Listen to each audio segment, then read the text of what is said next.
ملک شام کا ایک یہودی قیس مکہ سے کچھ فاصلے پر رہتا تھا۔ وہ جب بھی کسی کام سے مکہ آتا، وہاں کے لوگوں سے ملتا تو ان سے کہتا، بہت قریب کے زمانے میں تمہارے درمیان ایک بچہ پیدا ہوگا، سارا عرب اس کے راستے پر چلے گا، اس کے سامنے ذلیل اور پست ہو جائے گا، وہ عجم اور اس کے شہروں کا بھی مالک ہو جائے گا۔ یہی اس کا زمانہ ہے جو اس کی نبوت کے زمانے کو پائے گا اور اس کی پیروی کرے گا، وہ اپنے مقصد میں کامیاب ہوگا۔ جس خیر اور بھلائی کی وہ امید کرتا ہے وہ اس کو حاصل ہوگی۔ جو شخص بھی اس کی نبوت کا زمانہ پائے گا مگر اس کی مخالفت کرے گا، وہ اپنے مقصد اور آرزوؤں میں ناکام ہوگا۔ مکہ معظمہ میں جو بھی بچہ پیدا ہوتا، وہ یہودی اس بچے کے بارے میں تحقیق کرتا اور کہتا، ابھی وہ بچہ پیدا نہیں ہوا۔ آخر جب نبی کریم صلی اللہ علیہ وسلم اس دنیا میں تشریف لائے تو عبد المطلب اپنے گھر سے نکل کر اس یہودی کے پاس پہنچے۔ اس کی عبادت گاہ کے دروازے پر پہنچ کر انہوں نے آواز دی۔ ایس نے پوچھا، کون ہے؟ انہوں نے اپنا نام بتایا۔ پھر اس سے پوچھا کہ تم اس بچے کے بارے میں کیا کہتے ہو؟ اس نے انہیں دیکھا اور پھر بولا، ہاں، تم ہی اس بچے کے باپ ہو سکتے ہو۔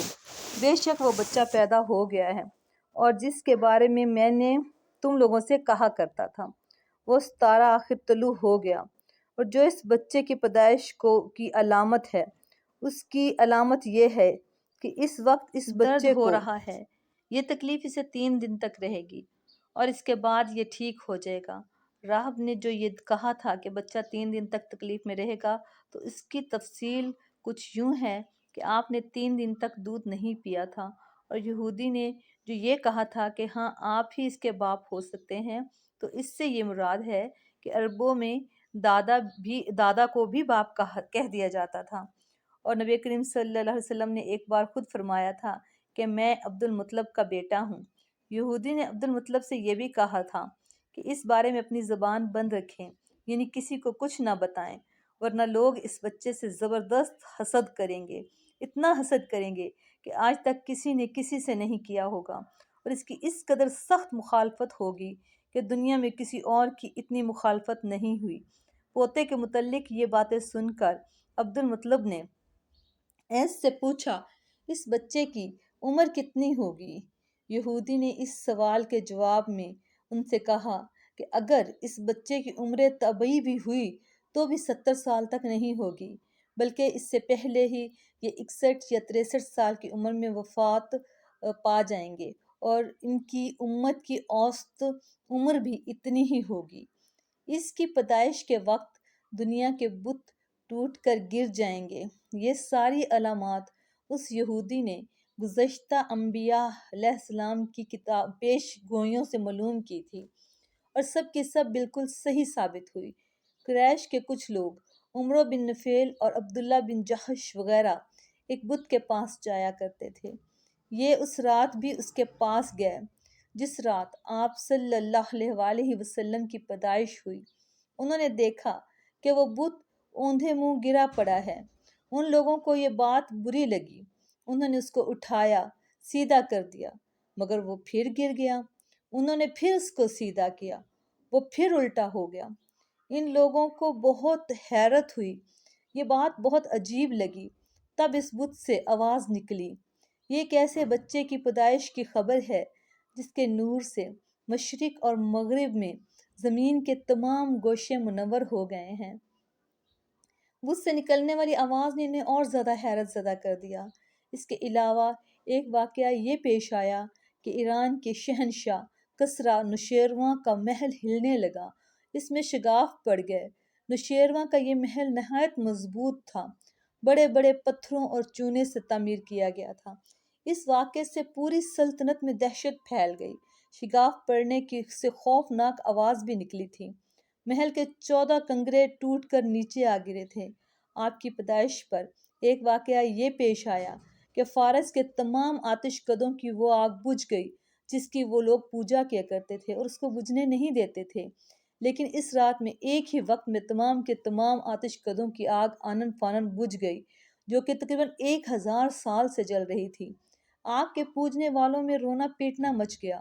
کسریٰ کو یہ تمام اطلاعات ملی تو اس نے ایک کہن کو بلایا۔ اس نے اپنے محل میں شگاف پڑنے اور آتش کدوں کی آگ بجھنے کے واقعات اس سے سنائے اور پوچھا آخر ایسا کیوں ہو رہا ہے؟ وہ کہن خود تو جواب نہ دے سکا، تاہم اس نے کہا ان سوالات کے جوابات میرا ماموں دے سکتا ہے، اس کا نام ستیہ ہے۔ نوشیروان نے کہا ٹھیک ہے، تم جا کر ان سوالات کے جوابات لاؤ۔ وہ گیا اور ستیہ سے ملا، اسے یہ واقعات سنائے۔ اس نے سن کر کہا ایک عصا والے نبی ظاہر ہوں گے جو عرب اور شام پر چھا جائیں گے، اور جو کچھ ہونے والا ہے وہ ہو کر رہے گا۔ اس نے یہ جواب کسریٰ کو بتایا۔ اس وقت تک کسریٰ نے دوسرے کہنوں سے بھی معلومات حاصل کر لی تھی، چنانچہ یہ سن کر اس نے کہا کہ تب پھر ابھی وہ وقت آنے میں دیر ہے، یعنی ان کا غلبہ میرے بعد ہوگا۔ پیدائش کے 7ویں دن عبد المطلب نے آپ کا عقیقہ کیا اور آپ کا نام محمد رکھا۔ عربوں میں اس سے پہلے یہ نام کسی کا نہیں رکھا گیا تھا۔ قریش کو یہ نام عجیب سا لگا، چنانچہ کچھ لوگوں نے عبد المطلب سے کہا اے عبد المطلب، کیا وجہ ہے کہ تم نے اس بچے کا نام اس کے باپ دادا کے نام پر نہیں رکھا بلکہ محمد رکھا ہے؟ یہ نام نہ تو تمہارے باپ دادا میں سے کسی کا ہے نہ تمہاری قوم میں سے کسی کا ہے۔ عبد المطلب نے انہیں جواب دیا میری تمنا ہے کہ آسمانوں میں اللہ تعالیٰ اس بچے کی تعریف فرمائے اور زمین پر لوگ اس بچے کی تعریف کریں۔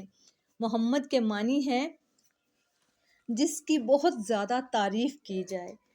اسی طرح والدہ کی طرف سے آپ کا نام احمد رکھا گیا۔ احمد نام بھی اس سے پہلے کسی کا نہیں رکھا گیا تھا۔ مطلب یہ کہ ان دونوں ناموں کی اللہ تعالیٰ نے حفاظت کی اور کوئی بھی یہ نام نہ رکھ سکا۔ احمد کا مطلب ہے سب سے زیادہ تعریف کرنے والا۔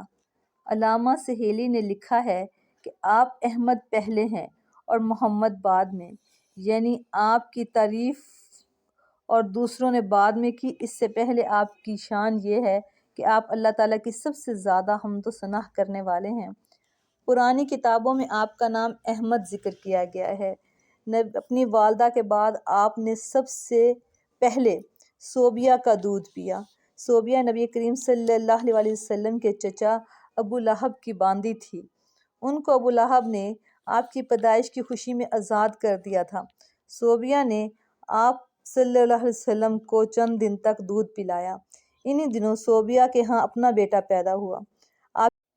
آپ کی والدہ نے آپ کو صرف 9 دن تک دودھ پلایا۔ اس کے بعد صوبیہ نے پلایا۔ پھر دودھ پلانے کی باری حضرت حلیمہ سعدیہ کی آئی۔ حضرت حلیمہ سعدیہ رضی اللہ تعالیٰ عنہا اپنی بستی سے روانہ ہوئی۔ ان کے ساتھ ان کا دودھ پیتا بچہ اور شوہر بھی تھے۔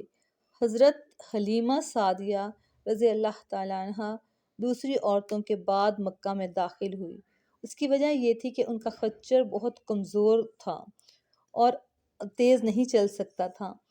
ان کے ساتھ ان کی کمزور اور بوڑھی اونٹنی تھی، وہ بہت آہستہ چلتی تھی۔